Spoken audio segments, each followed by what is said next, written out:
Doing? This is John, and welcome to John's Long Box. Today it's Sunday Comics. It's 10 a.m. Well, it's 10:10, and I just made my cup of coffee. There you go. Waking up is hard to do. It's Sunday for those of you who are watching this later, and I like to do Sunday comics around 10 a.m. Sunday. I like to sleep late on Sundays. I'm back to work. I'm waking up at 4 a.m. To get ready to go to work every day. So, you know, I'd like one day a week to sleep late. So my wife and I pick Sundays. So she's still sleeping. She's upstairs. I can make a lot of noise down here and it won't bother her. And then my wife and I are gonna go meet my friend Jimmy. Hey Jimmy and his wife Karen, and we're gonna go to a wonderful new diner that I discovered while I was on furlough. I drove by it a million times and I just assumed it was just another diner. I don't know what, and then I was driving by and I said, "You know what? I'm hungry. Let's go there for eggs and bacon." It's a diner. I like my eggs and bacon breakfast, so I went in there and it was a Hispanic place. The owners are El Salvadorian, and oh my God, you know they had a more ethnic menu, and it was awesome, awesome, awesome, awesome. I went there 5 days in a row, and then I took my wife there, and she was like, "How good could it be?" She's like, "It's just bacon and eggs and breakfast, you know." So I went there during the week while she was working, and then I took her there Saturday, and she was like, "How good could it be?" And she took one bite. She goes, "This is awesome." So now that is our to go place. It's called Lucia's. It's in Coram. Yeah, so there you go. They get a shout out. So, I'm giving away a lot of information. You guys could come and stalk me. All right, so let's take a look at Peter Parker, the Spectacular Spider Man. Your spider powers can't save you from carrion, Parker. That was my dead guy voice. Marvel's TV sensation. What are they talking about? At this point, Spider Man had a weekly television show on, I forget what channel it was. Excuse me while I take a sip. And what was it? Parker Stevenson played Spider Man. It was terrible, but that's the way superhero were on TV. So I watched it. It was really bad. It was like less quality than the Lou Ferrigno Hulk, Bill Bixby Lou Ferrigno Hulk. It didn't last too long, and I don't remember it fondly. I just remember it, but I watch it because that was the bad offerings. That was all that was offered for a comic book TV shows. And like I said a million times, comic books was the best medium for superheroes. And that show and the Hulk show, they just proved me right. You know, they were kind of bad. Uh, they strayed from the source material. I still don't understand even today when you adapt anything and then change it from its source material. I just don't understand the logic of that. It was good enough to adapt, but not good enough that to leave it as is. If you need to change something, then make up something different. But what do I know? I also understand that there isn't a difference between a live action and a comic book or a novel. So I do understand change is necessary to adapt the medium, but changes because the writers know better than, say, Tolkien or Jack Kirby or Stan Lee or Jim Starlin. That is unfathomable to me. I don't understand that. You better believe if I ever found myself in the position to adapt someone else's material into a TV show or a movie, it would stay exactly like the book because first off, I wouldn't do it unless I was a fan, and if I'm a fan, I want it to be like it is. But that's a whole nother rant. So anyway, the TV show um, was different. It was also low budget, even for TV show standards, and it just didn't look right. You couldn't really do Spider Man back in what 1978. On TV, it just didn't look right. So there you go. All right, so let's look at this wonderful cover. This cover is by Keith Pollard and Al Milgrom. Keith Pollard is an unsung hero of comic book. Uh, I don't know what happened to him. I don't know if he's still alive, but when I started collecting comics, one of the very first comics I ever collected was Thor, and I showcased my first Thor comic, which might be my first comic book, either that or the Fantastic Four. I forget which one I got first. I always say it's the Fantastic Four first because I just kind of have stronger memories of that. But the Thor, it was Walt Simonson, and then later on it became Keith Pollard, and I just love Keith Pollard's artwork. Because it it came out at the perfect time for me. There is no such thing as objective art. This is the best art or whatever, but a lot of it's emotional, and I have a very strong emotional connection to Keith Pollard's artwork.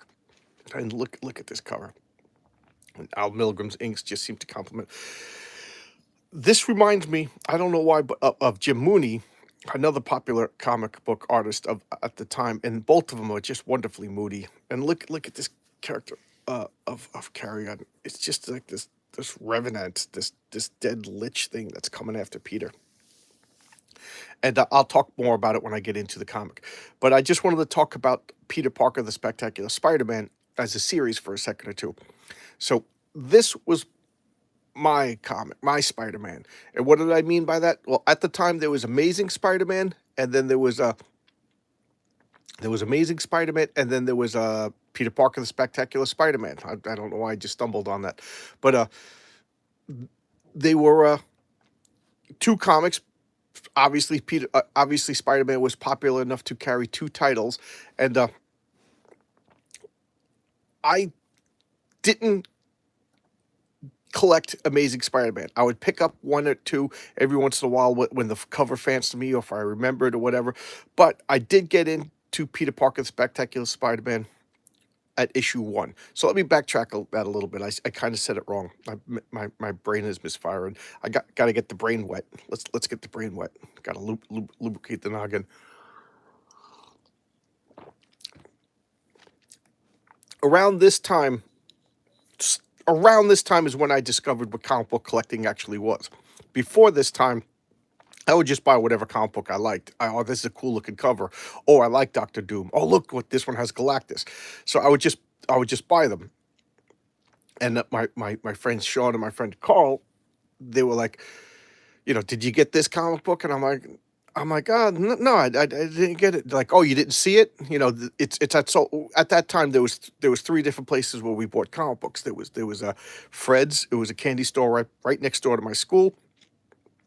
There was which was Charlie's at the time. It later became Fred's, like you care. Then there was Swen's. It was like a little coffee shop that had a comic book rack in it, and that you didn't want to go to because Swen would just yell at you. You went in there and you instantly felt like you had to poop. You got all nervous and you're like, oh, because you knew whatever timer Sven, you'd go in there and Sven would have like an imaginary timer in his head, and then he would just yell, buy something. It's not a library.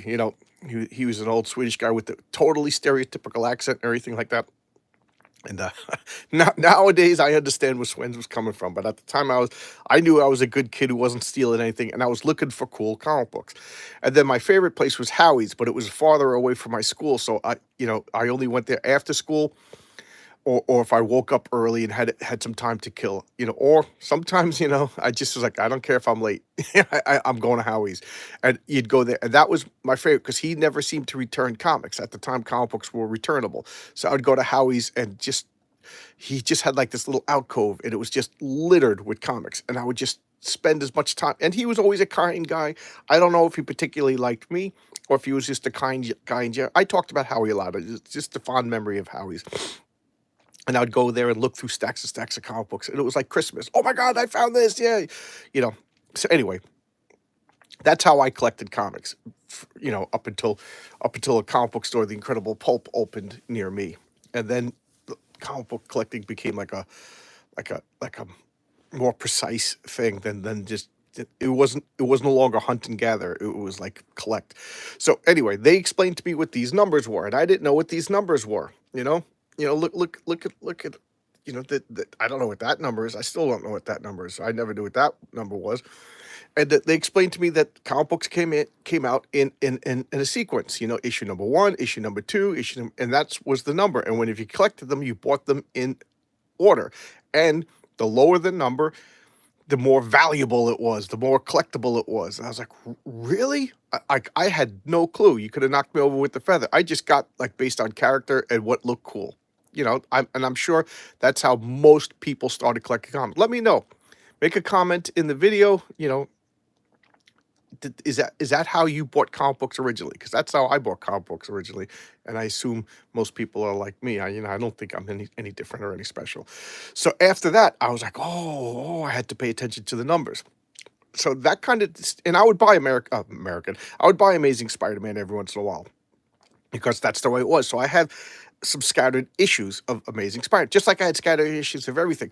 But around this time, Peter Parker, the Spectacular Spider-Man came out. So this is 28, so 28 months, so a month, 2 years, and so around 74. So I got it on Peter Parker, the Spectacular Spider-Man on issue 1.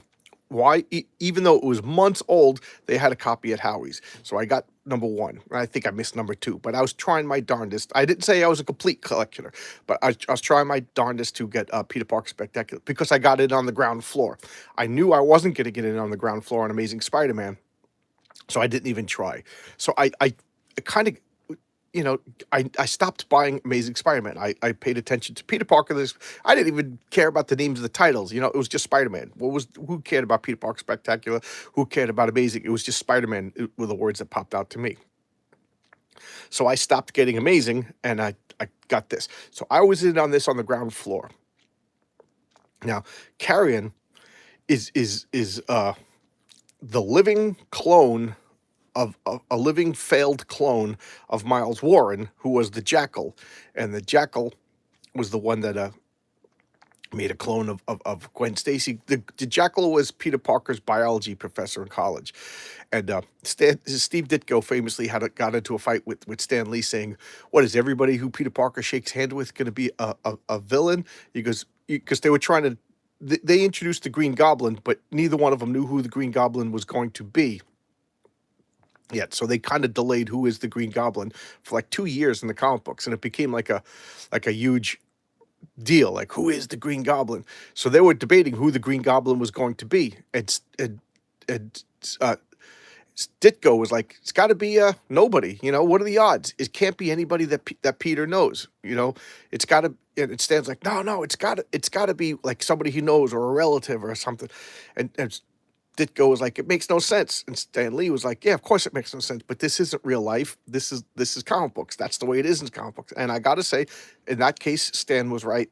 Ditko was wrong. And that was just one of the many creative differences that Stan and Ditko had. So anyway, so Miles, so Green Goblin became Harry Osborn, who was Norman Osborn, whose son, Norman Osborn, was revealed as the Green Goblin. I'm having difficulty talking. Whose son, Harry Osborn, was Peter Parker's high school friend and now college roommate. So there you go. But he wasn't when the character was created. He was unknown at the time. They were like, okay, we got the Green Goblin, we got a great concept. We'll figure out who he is as we go along. So now, back to Miles Warren. So Miles Warren was Peter Parker's college biology professor, and he was just like I didn't get it at the time, but nowadays I get it. He was just an old perv, When my brother's wife, then his girlfriend at the time, she was going away to college, and my brother says to his now wife, then girlfriend, "Stay away from those college professors. They're all a bunch of pervs." And I laughed at it, but I was like, oh, whatever. And and now it's just like you hear all these stories after going to college. It's like, yeah, there's a little bit of truth to that. So, and then Miles Warren, he was a pervy biology. He would make clones of all the hot chicks in class. He would get, if Mary Jane was in that class, there's a Mary Jane clone someplace. But I'd like to follow up on the Miles Warren. So he became the Jackal, and he was mentally disturbed, and he blamed all the bad stuff on the Jackal, not him, the Jackal. The Jackal did, and he would wear a costume and go out and fight. Matter of fact, the Jackal hired the Punisher to kill Peter Parker, kill Spider-Man in the original first version of the Punisher. What was that? 189, 183? I forget the number. I showcased it, so you could look in my playlist. It's under Marvel, it's under Spider-Man, and it's under Punisher. My playlist make all my back videos easy to which is been a tremendous help for me because I've been going back and looking at stuff to make sure that I'm not doing the same comics twice, which I might do a few key issues. But anyway, back to this. So one of the things that Miles Warren did, wouldn't it make sense that he would clone himself, test it on himself, because it was a legal scientific process. He couldn't tell people what to do, so he tested it on himself. Another sip of coffee. So Carry On was in a tube. The tube failed to open. He died, but the tube in the process kept his cells alive, and then when it opened up, he's a living dead clone of Miles Warren. And oh my God, as a kid, did I find that to be the coolest, scariest thing. So with all that said and done, 15 minutes of me yabbering. Oh, I got a like. I will open up the comic. Okay. Invasion of the Body Snatchers. Anybody? Could everybody hear me? I see I got 2 people viewing. Want to say something? Make sure everything works. Invasion of the Body Snatchers, the remake. This is an awesome movie. This is one of the few movies that I'll say that the remake is better than the original. I'm a big fan of this film. I watch it periodically, and I've watched the original film because I figured, I love this film so much. I pay homage to the original film, and the original film is a good movie. So it's really impressive that a good movie was remade from a good movie, and they're both excellent. Plus, you got Leonard Nimoy, Donald Sutherland, and Jeff Goldblum all in one movie. Awesome movie, terrifying movie. This is the kind of movie that. Hey, good morning, Pete. Good to see you. How's everything, Pete? Everything look good? Everything sound good? I was just thinking of you, Pete, because I did YouTube. There's a new feature called Go Live with Someone Else, and I could send other people the link. So if you're interested and you want to come live with me next time I do this next Sunday, I'll message you, and if you're available, I'll click that link. I got to test it out, make sure it actually works. So how about you help me out? We'll test it. We'll go live together. Make sure you wear underwear. Okay. Yeah. Total Paranoia. Great movie. Speaking of wearing underwear, I got my Superman snuggie on. It's freak. Oh, thank you, Pete. It's cold out. I'm in New York, and it is freezing out. Right, Pete. You miss this weather, don't you? This absolute freezing weather. And I work outside, so when I go to work, I'm up at 4 a.m. It's freezing and it's cold all day. And when I come home, man, I make a pot of coffee. I take a steaming hot shower, and hey, good morning, Jeff. And I just want to warm up. I just want to be warm. I don't even want to go outside. So it's like if I don't get it on my way home from work, like if I got to do shopping or pick something up, by the time I get home and take that shower, it ain't happening. It's just, this weather just knocks you out. Anybody work outside knows exactly what I'm talking about. So let's look at the credits. We got Bill Mantlo. Will be 75 today. Oh God. I'm so jealous. Bill Mantlo. Now, Bill Mantlo was an important writer in my childhood. Like, it seems like he was everywhere at Marvel at this particular time period. This was his time period. And Bill Mantlo, he was the writer. Excuse me. He was the writer of the Micronauts, a comic book that I just love. I just showcased one of the Micronauts comics a couple of days ago. That comic book was very important to me as a kid. Oh my God, did I love that comic! And every time I talk about Bill Mantlo, I bring people down by mentioning, I think he was hit by a car or he was in a car accident, some sort of car accident, and he got a traumatic brain injury. And he spent the last like 20 years of his life in like a hospital getting care. And he didn't remember his family, he didn't remember his friends. Just really, really sad story. Bill Mantlo, oh man, And then we got Frank Miller and Frank Springer, artists. Oh my God. 2 legends. Matter of fact, the issue before this, I showcased, it was Frank Miller's first work in Marvel. And okay, I'll finish talking about Frank Miller before I go on to everybody else. So Frank Miller famously brought his portfolio down to Marvel and DC and got rejected. And then they told him, I keep picturing the King of Comedy, the Martin Scorsese movie with Jerry Lewis and Robert De Niro, when Robert De Niro as Rupert Pupkin, one of the greatest movie characters of all time, kept going to audition for the Jerry Langford show, and they're like, okay, where you work? Oh, you're not working anywhere? Okay, well, go down and work a few places. We'll send us somebody down. Like they were just blowing him off. So I kept thinking the same thing with Frank. Oh yeah, work on your portfolio and come back in 6 months. So Frank would go home, work on his portfolio, come back in 6 months. Then they would tell him this is no good. So he would go home, work on his portfolio, come back in 6 months, and he kept doing it because Frank Miller had a burning desire to be a comic book artist. He wasn't good enough. He'll tell you. He tells this story. It's not me telling tales out of school. So he kept going back and working and working and working. And Neil Adams noticed him and said, like, this kid is busted chops. He really wants to do it. So Frank took mercy upon him. Neil Adams took mercy upon Frank and took him under his wing and started giving him tips and encouragement and coaching, and became his mentor. Neil Adams, the legend. So after a while, Neil Adams vouched for him, said, give this guy some work. So the issue before this, which I did showcase, is Frank Miller's first published comic book work. So I consider that comic book to be a part of American history. Now, little funny story about that is my cousin, all of a sudden out of the blue, decided to get into comic books, but he got into comic books the way that infuriates me. He buys comic books based on what he goes to websites. They're like, buy these comic books. They're going to be worth a lot of money. So he makes a list of the comic books that he should be looking for. And if he stumbles upon them for a good price, he buys them, he CGCs them, he irons them, and he CGCs them, and, doesn't read them, puts them in play, and then puts them on websites to sell. So he's not a comic book collector. He's a speculator. And I told him that. And he's like, no, I collect these. I'm like, oh, really? So he got the first, he got Peter Parker Spectacular Spider-Man number 27. And he's like, look at this, it's a key issue. And I said, why?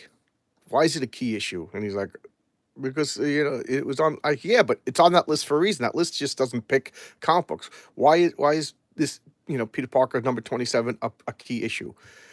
And he's like, going through it's not the first appearance of this, it's not the first appearance. And I'm like, it's the first appearance of Frank Miller, the legend. And he goes, who's Frank Miller?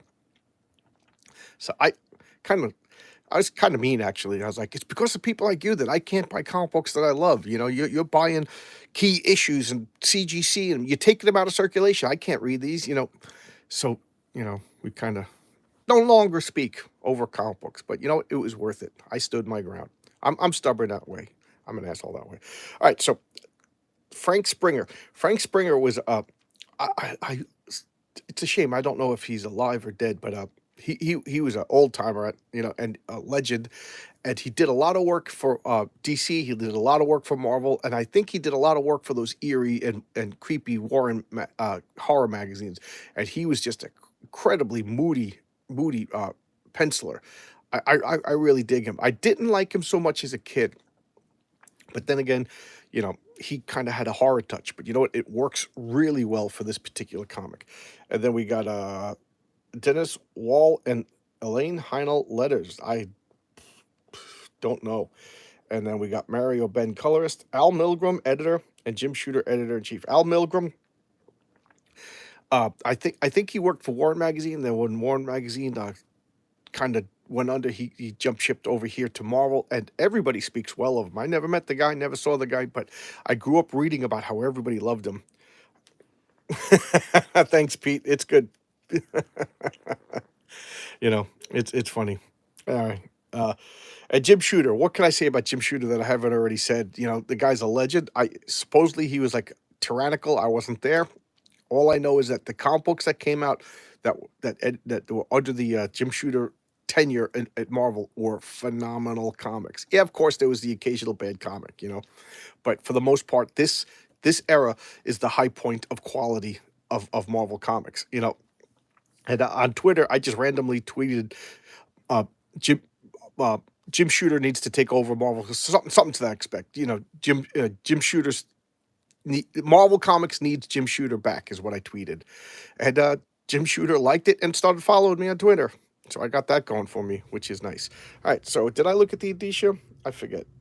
yeah, copyright 1978. That's when the magazine was yeah. Oh, 1979 issue. Okay, so the cover was drawn a year earlier. And keep in mind, this was considered the oh, I didn't even talk about the picture.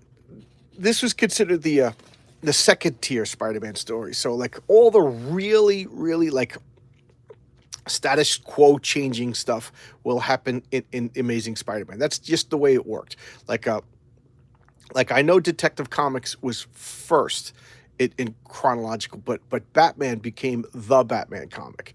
So like all the like if a character was to die or status quo was to change, it would happen in Batman. Same thing in Amazing Spider-Man. Now that didn't say that nothing big happened in Peter Parker the Spectacular Spider-Man, but mostly it was like secondary characters or characters that were created in the Spectacular Spider-Man. Offhand, I can't really think of any characters that were created in Peter Parker the Spectacular Spider-Man that carried over into Amazing Spider-Man and became like part of the Peter Parker pantheon. But I'm sure I'm wrong, but I'm just thinking offhand. So anyway, let's look at this. So I showcased the issue before this a while ago, and I think I told that same story about my cousin, who maybe he'll see it. I know he subscribed to me and then unsubscribed after the words were exchanged. But anyway, so this is the Tri-Man. The Tri-Man has three forms. He's like a robot, and then he turns into that eagle, and then he turns into a bomb. So those are his two forms. Really lame. And he was created by the Masked Marauder. And the Masked Marauder is a Magia Don. Now, Marvel could not say Mafia. I don't know if that was Comics Code Authority or if that was just they were leaned on by the mob or if it was just an in-house thing. But Marvel couldn't say Mafia. So, of course, that ain't, rules ain't gonna stop nobody.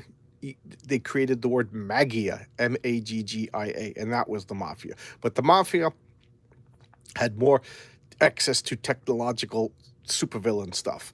So the Masked Marauder was a Magia Don. Excuse my cough. And Count Nefaria was a Magia Don. That sounds like a Magia Don. That sounds like a dinosaur. Magia Don. But anyway, so there were supervillains. So just imagine if the Mafia had supervillains, it would be the Magia. And then later on, they made reference to that in Punisher, that Frank Castle, Punisher, would go after the Mafia. He said, and he would leave the Magia to the costume types because he didn't have the equipment to take care of an organization that had equipment to, death rays and laser beams and killer robots. But anyway, so the Masked Marauder is a Magia Don who has the Tri-Man, who's now in his bird form. And the Masked Marauder's main weapon is a beam from his eyes that would hit the target and make them blind. So Peter Parker, Spider-Man, is blind at this point, and he's freaking out. Okay? And he's falling out. Look at the spider senses is tingling. And look at this drawing of Spider-Man. Look at that. He's a powerhouse. He's a muscular guy. I really dislike this modern trend of drawing Spider-Man as this like waif, Paul Castellano put Akal in Stan Lee. I don't know what that means, Pete. I don't know what that means. But anyway, look at how muscular and tough he looks, It's just, you could tell he's scared. The body language is really good. And this is a classic Steve Ditko pose. But Frank Miller knows his comic book history, loves his comic book history, doesn't want to break the character, doesn't want to ruin the character, wants to. I always say that like comic books and the comic book world, it's like Legos. You start off with one square, and then the next guy puts another square, and then the next guy puts a third square. But the unwritten rule is, you shouldn't even have to write it down. It should just be understood if you like comic book. You don't take those squares off and then put your own squares on. No, you just add another square, and if you keep the sculpture as what it's intended to be. Does that make sense? Does that make sense? So Frank and Bill understood the game, and that's what they're doing. So he's attached to the bomb in its bird form, and here we got Daredevil. Yes, Daredevil is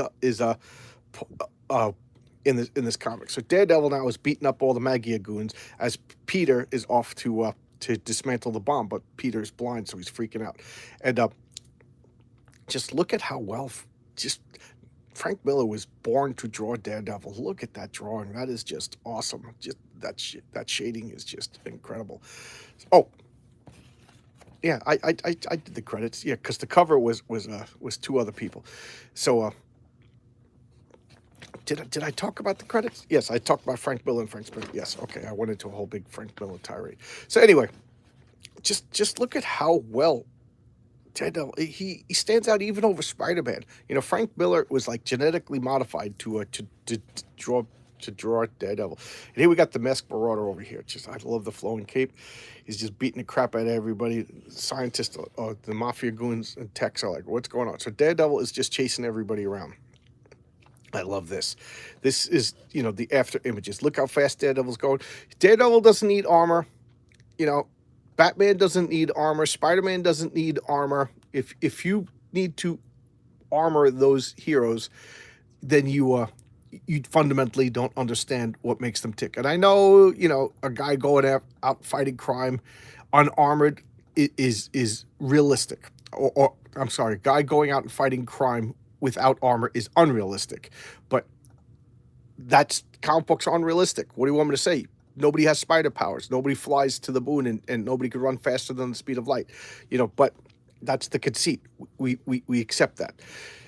Daredevil doesn't get shot because he's too quick. He's fast. He's not faster than the bullets. He's faster than the human aiming. So he you know, and then of course he's got these heightened senses, so he can stay out of the way. Same with Spider-Man. Now Batman doesn't allow himself to be in the view. He sneaks up on people. You know, he takes them out quick with like surgical commando precision.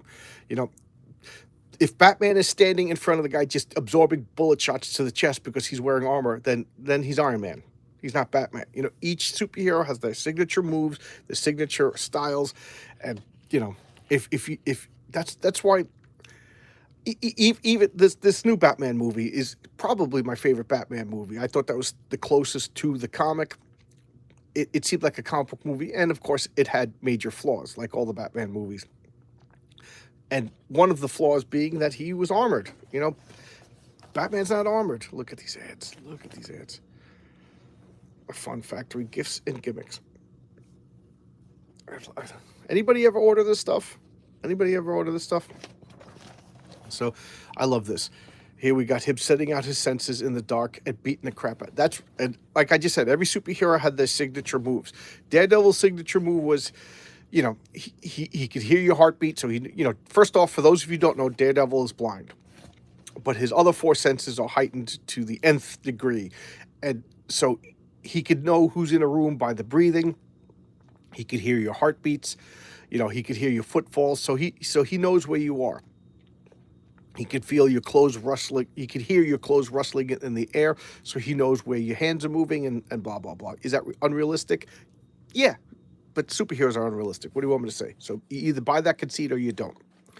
So when he goes to fight, the first thing he does is he takes out the lights because it doesn't matter to him because he doesn't need lights. And it matters to you because you're a normal human and you rely on lights. And so he knocks out all the lights. And then he beats you up in the dark. What do you want me to say? Perfect. The Masked Marauder, though, has this mask with like heightened vision. So he sees him. And he shoots Daredevil. So it has two effects. So if I was playing my role-playing games, I would give it like Power Blast. And then it would have like a carrier effect. Inside the Power Blast, another effect. So as long as... This is weird. This is explained in a role-playing game. But in Villains Vigilantes, carrier attacks act like this. As long as one hit point of damage comes off your hit points, then what's being carried gets through automatically. So there's a blindness. So he gets hit. Look at that. You could tell a hit point came off. Boom. And that means he would be blind. So we cut to, because this is comic books, we got to build up drama. This Spider-Man flailing around on the bomb because he's freaking out because he's blind. So he climbs up, and what is he doing? His spider sense, he's relying more and more on his spider sense. So he's like, look at panels, and this is cool. He sticks his hands to these plates, and he just concentrates so that his hand is like almost like welded to it, and then he drama. Look at the Shogun Warrior.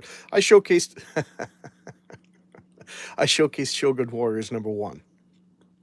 And I don't know if anybody here knows who Gail Simone is. She's a writer for DC. And at one point, I ain't gonna lie, I really enjoyed Gail Simone's stories, but I don't know what happened. I don't know if the fame got to her or whatever got to her head.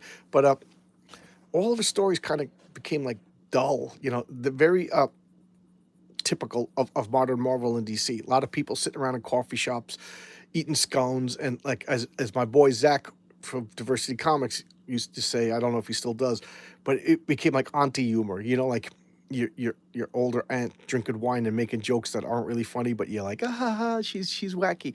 That became like Gail Simone. So I not a fan of her comics anymore. But anyway, she said something. I don't remember what she said on Twitter, and I'm a jerk. I can't shut my mouth, so I replied to it. I forget what I said, something snarky.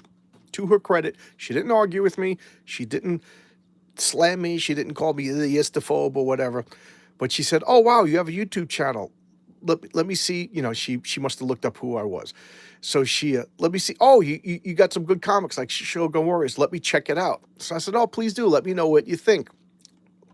And then of course I was like, I haven't seen that Shogun Warriors video in a while, so I rewatched the Shogun Warriors video. Man, did I go on rants against modern comic book writers, how people just sitting around eating food, and I got a little more political than I should, and never heard from Gail Simone again. And I replied to her a few more times. I think she has me on mute or something like that. She didn't block me, much to her credit, but I think I'm on mute. Out of all the videos to get political, it was a toy video. Well, there you go. Look at these posters over here. We got the Nichols, Christy McNichol and her brother, whom I can't remember. The Coneheads, Farrah Fawcett, Miss Carter, Linda Carter, Susan Anton, who married the luckiest man in the world. What's his name? Dudley Moore. Dudley Moore, that little shrimp-looking guy, married Susan Anton. Susan Anton's like 6'2" or something like that. Cheryl Ladd, and Kiss. These were the days. These were the days. All right, so now Mess Marauders blasted away Daredevil. And what does Daredevil do? He throws his stick, boom, boom, boom, boom. He does the ricochet robots and hits Mass Marauder right in the back of the head. So Mass Marauder's like, how are you able to do this? And Daredevil's not telling him, but Daredevil's already blind. So the carry effect of his blast didn't affect him. So now they're just fighting it out. Daredevil is a little stunned because he did take a power blast to the face, and now he has the remote control with this crazy looking, supervillain antenna. And look at that face. Look at that face. He's going to detonate the bomb by remote control. So of course we got to cut to the bombs. The bomb is making a nosedive. It's going to its intended target. Peter Parker's like, "What do I do? What do I do? What do I do?" So he just panics. I love that little bit of real moment there. He's panicking. He's blind. The bomb's about to detonate. So he just rips off the panels. It's gonna blow up anyway, So might as well blow up over here. We got I just picked this up. I just finished reading that. These Treasury editions are gigantic sized, and I picked up a few, and they all got destroyed because they were just too big. I couldn't store them as a kid, and even now I just kind of put them on top of the boxes. So whenever I move boxes, I'll see them and I'll just have to move them. But where else am I going to put them? They're huge. I'm not going to build shelves, and a box for them would be gigantic. It would just be way too big. So I just lay them on top of my boxes, but they're huge. So he's like, "Why didn't the bomb blow up? Why didn't the bomb blow up?" Oh, I love that. He gets tapped, and he gets the old haymaker, the old kablooey. So now I love this. We're reminded that it's dark. You see this background's yellow? It's supposed to be dark. Why did they color it yellow? Because if they put all the panels dark, and this is something that I think isn't really done, or maybe it's done so subtle I stopped noticing it. But modern comics, I don't know. I don't see this happening, and maybe it's one of the few better coloring things in modern comics because they have a color palette of infinity. Back then they had a smaller color palette. But notice he's supposed to be in the dark. Over here we got this. That's white, yellow, and that. Because if it was all colored dark, it would just blend together. You know, it would just look bad. So this is something that the colors would have to pay attention to. And here they get away with, they make the broken glass. You see the night sky, but they color Daredevil. It's just a clever way to remind you that it's dark. You know, I know this is maybe this is a weird thing, but I do believe that limitations force you to become more creative. You know, art through adversary. Supposedly George Lucas had a hell of a time making the first Star Wars movie. Things broke. The budget didn't come through.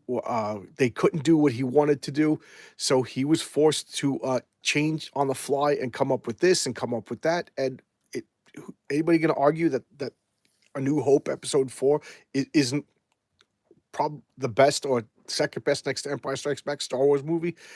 Because there's only 3 Star Wars movies. So I guess, there's the Return of the Jedi, there's Empire Strikes Back, there's New Hope. Those are the only Star Wars movies and products that exist. So, whatever. So now he's riding. So he detonated the bomb, but the rocket engine is still working. So now what's he doing? He's riding it like a cow. Unfortunately, he's blind. He got a little too low, the momentum. So he's terrorizing everybody. He's buzzing them, giving J. Jonah Jameson some fuel, and he's pushing down and he's riding and he's sticking to it. I think this is so cool. And now he's starting to see light images at this point. The blindness is fading away. So he rides it into a bridge in Central Park, and that takes it out. It's no longer a bomb. Of course, the police are just like, did you just fly a missile into a bridge? And rightfully so. If the police didn't chase him, they would be remiss in their duty. So here he is running away, and then he's still like a little unsure of himself because he's groggy from the bomb blast, and his vision isn't 100%. And then here comes Daredevil. Look at that. Look at that panel. Look at that panel. Frank Miller was born to draw Daredevil. Nobody draws him better. And as much as I love Jack Kirby, as much as I love Wally Wood, nobody draws Daredevil better than Frank Miller. Look at that. And Daredevil explains the situation. Peter Parker is a little unsure. We got a piece of crap flying disc. I remember this ad as a kid. If they had made this look like a Captain America shield, I would have bought it. But I don't want a flying shield with these 3 faces, the Mighty Marvel flying shield. This is proof positive that like old timers, like old 50-year-old guys who are about to retire were like, what toys do little kids want? I know what they want. Put the superhero faces on this. That's like those old costumes. Remember those old plastic costumes that you wore as a kid? You bought them in like, the supermarket or whatever, and you'd be the Hulk. And it would be like a green shirt, purple plant, and then on your chest it would say the Hulk, and it would have the Hulk's face. And then you'd have that plastic mask with the rubber band that snapped instantly.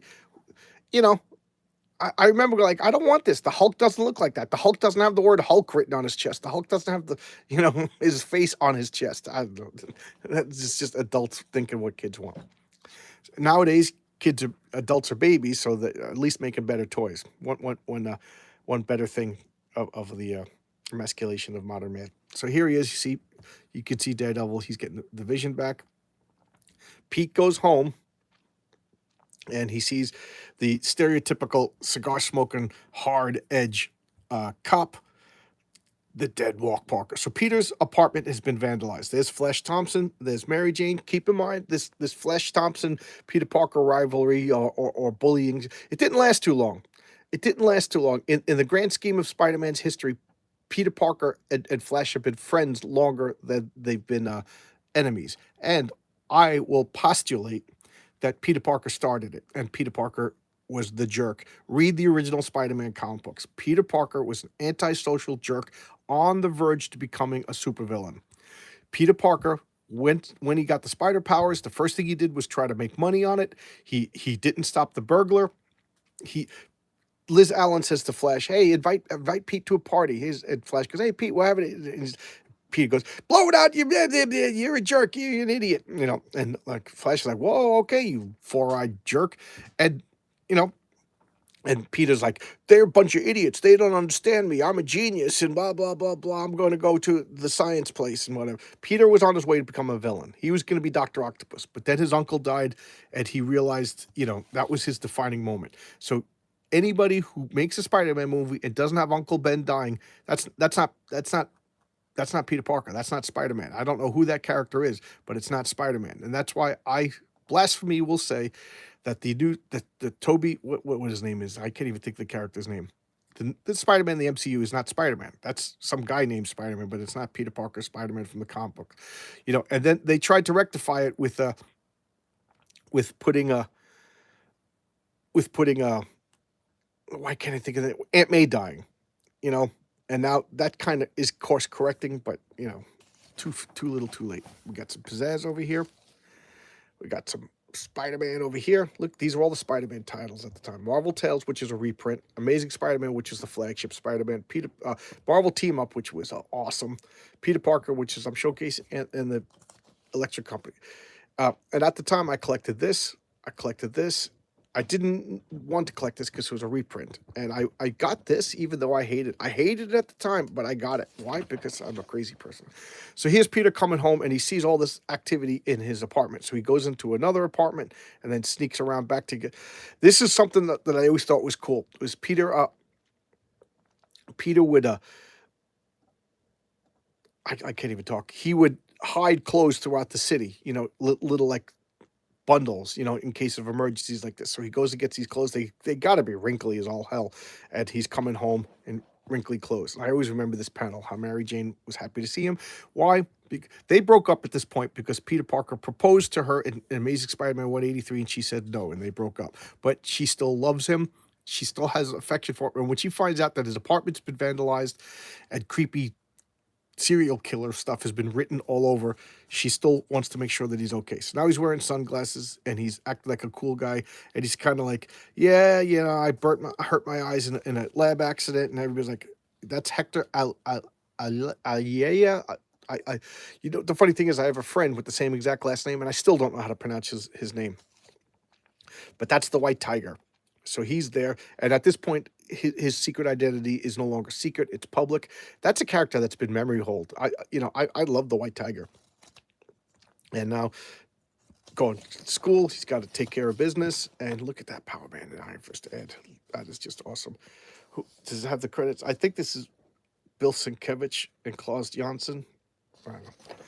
And he's going to college because Peter's always late on chemistry projects and science projects, and ashes to ashes, Parker. So here he is, Carrion. Oh, look at that. Carrion just beat it. I'm going quick because I got to go meet my friends at that diner that I talked about. I'm going to meet my friend Jimmy at 11:30, so I got to get going. So anyway, Carrion just beats the crap out of Peter. There's Hector Eliaga. He wanted to go investigate everything. He was already taken out, which shows you the consequences. Hector is a tough guy, So if Carrion could knock him out, then the stakes are high. So look at that. So he's just like, no sense of hiding my spider powers. This guy knows who I am. So he's sticking on the wall. And he's just like, why is this guy going after Peter Parker? The Hulk. Okay, he's using cupcakes. I will accept cupcakes. This is the hierarchy. It's Twinkies, then these cupcakes, and then in the fiery depths of hell are the fruit pies. And look, he just wants to touch Peter. And Peter, his spider sense is warning him, don't be touched. I forget her name, but she's a character and a potential love interest. At this point, Peter just goes on a dating spree because Mary Jane broke up with him. So he just and I showcased one of my favorite Dane. What's her? Debbie Whitman is one of my favorite Peter Parker girlfriends. I don't know what it is. I have a soft spot for her. But anyway, look at Peter just picking up these chairs, and he just disintegrates whatever he touches. So that's why Peter's like, oh, don't let him touch you. And he's just avoiding the hands. This guy's just swatting at him. And here comes the woman, I forget her name, and he does these light flashes, and Carrion detects that Pete's favoring his eyes, that something is going on with Pete's eyes. They're sensitive right now. So he does light flashes, and it stuns him. And then he's in this death grip, and she's over there, and he's choking out Pete, dust to dust. So this is the second follows up. I think there's 5 issues in total, and the next issue is the big reveal of who he is. But I already told you, he's the living undead clone of Professor Miles Warren the Jackal. And I didn't know who the Jackal was because I missed those issues. That was Amazing Spider-Man. I didn't get them. So I remember saying to myself, oh my God, how is he going to beat him? How is he going to, because he could teleport. He could throw this corrosive dust at you. He has the death touch.